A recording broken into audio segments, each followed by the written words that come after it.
Pemirsa, masih bersama saya Syifa Aulia dalam Berita Kaltim hari ini. Kembali kami sampaikan 3 berita utama Kaltim hari ini.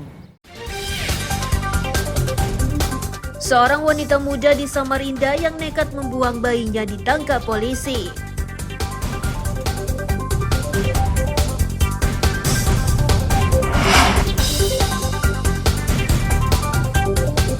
Pembangunan rumah sakit umum Sayang Ibu di Balikpapan meresahkan warga.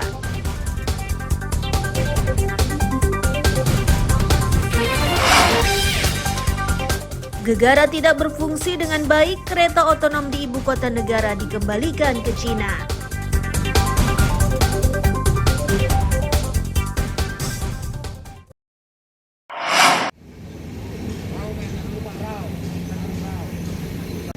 Tram otonom atau Autonomous Rail Transit yang sudah diuji coba selama 2 bulan di Ibu Kota Nusantara atau IKN akhirnya dikembalikan ke negara asal, yakni Cina. Keputusan tersebut diambil setelah tim independen terdiri dari para akademisi hingga praktisi menemukan sejumlah kelemahan pada sistemnya. Tram yang seharusnya bisa dioperasikan secara otomatis itu fungsinya tidak berjalan dengan baik. Namun saat dioperasikan secara manual dengan menggunakan sopir, tram tidak mengalami kendala.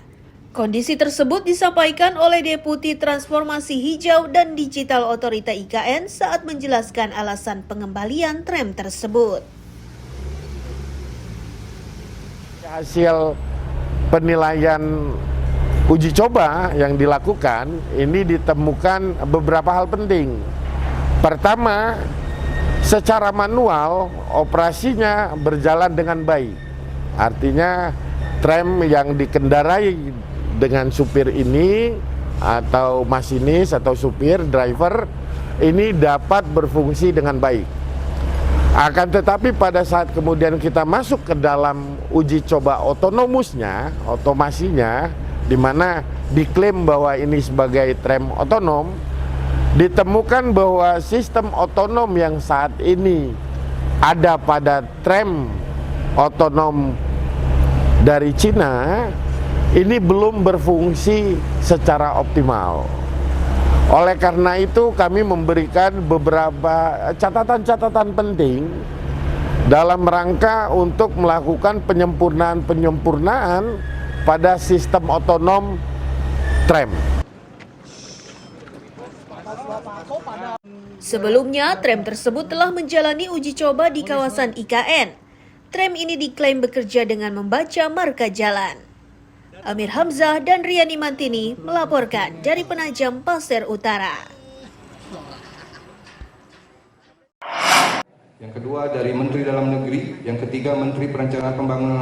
Rapat Koordinasi Nasional Ombudsman Republik Indonesia tahun 2024 ini berlangsung di Balikpapan Senin siang.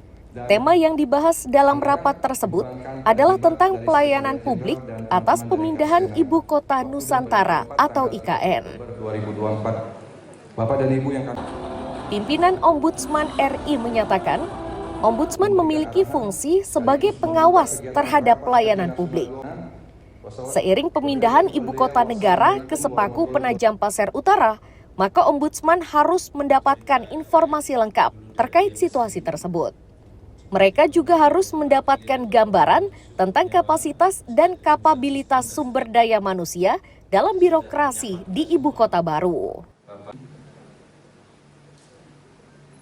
Di dimensi input ya kita mengukur sejauh mana kapasitas dan kapabilitas SDM di birokrasi ya dalam memberikan pelayanan publik ya dan pemahamannya tentang SOP yang ditanganinya sendiri itu seperti apa dan sebagainya. Nah memang ukuran-ukuran itu kalau sebelumnya ya kita hanya menyampaikan rapot saja gitu ya, rapot oh nilainya ini, rankingnya ini. Nah sekarang di balik rapot dan ranking ini ada indikator-indikator yang bisa di tracing sebetulnya oleh kabupaten kota maupun institusi pelayanan publik yang dinilai apa yang kurang.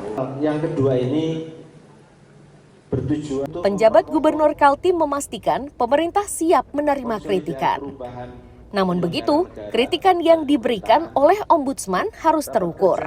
Ini dimaksudkan agar kinerja pelayanan publik di IKN berjalan secara maksimal. Dan mendapatkan Pelayan publik itu siap menerima.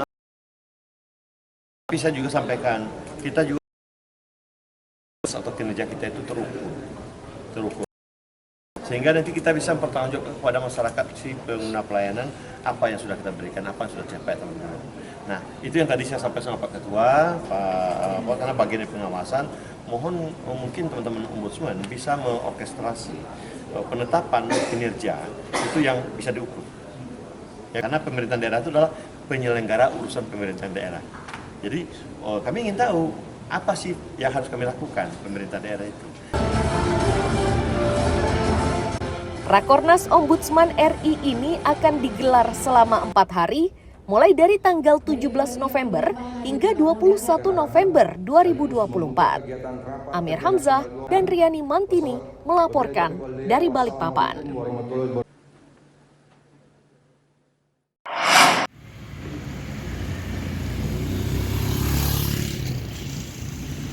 Dinas Tenaga Kerja dan Transmigrasi Berau mengklaim persoalan hubungan industrial atau masalah di lingkungan kerja antara karyawan dengan pihak perusahaan di tahun 2024 ini menurun dari 103 menjadi 30 kasus. Turunnya angka perselisihan tersebut diduga karena pihak pekerja dengan perusahaan lebih memilih menyelesaikan perselisihan secara bipartit atau perundingan internal. Selain itu, wawasan pekerja dalam memahami aturan ketenaga kerjaan yang semakin terbuka. Hubungan industrial itu 2024 ini ya sedikit menurun, dikarenakan mungkin semakin terbukanya informasi, semakin banyak mungkin para karyawan menggunakan gadgetnya untuk mencari tahu terkait aturan-aturan. Bisa juga dengan adanya beberapa dibentuknya serikat kerja serikat buruh di dalam perusahaan, sehingga itu menjadikan mitra perusahaan dalam melakukan komunikasi atau dialog atau bipartit, sehingga permasalahan perselisihan itu bisa diminimalisir, hanya selesai di tingkat perusahaan.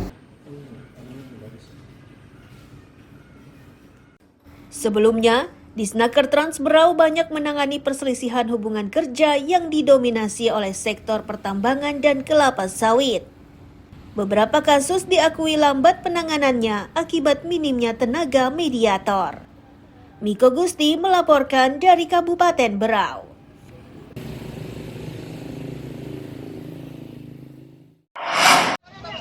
Sambut aja. Tim gabungan tengah berupaya untuk memberikan pertolongan kepada peserta lomba dayung yang berlangsung di Sungai Karangmumus, Samarinda. Pertolongan diberikan karena beberapa peserta lemas dan diduga mengalami kelelahan usai berlomba. Kepala Dinas Pemuda, Olahraga dan Pariwisata Kota Samarinda menyatakan lomba kali ini sengaja digelar di Sungai Karangmumus dengan maksud untuk memperlihatkan kondisi Sungai Karangmumus saat ini. Sungai ini jadi perhatian serius karena akan dijadikan sebagai destinasi wisata bagi pelancong.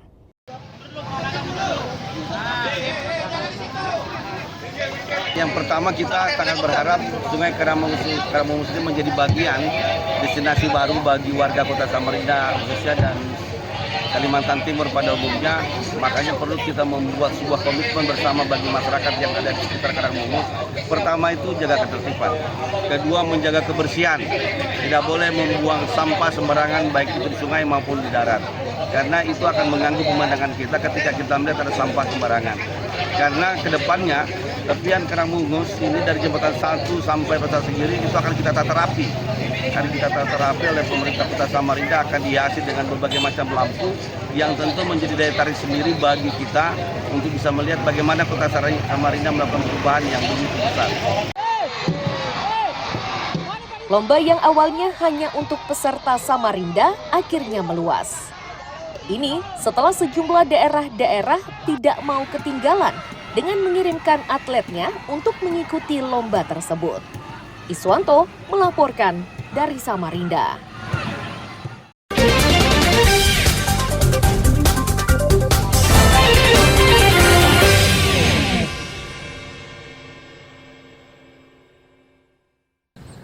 Pemirsa, berita tadi menjadi akhir perjumpaan kita hari ini. Saya Syifa Aulia, pamit undur diri. Selamat pagi dan sampai jumpa.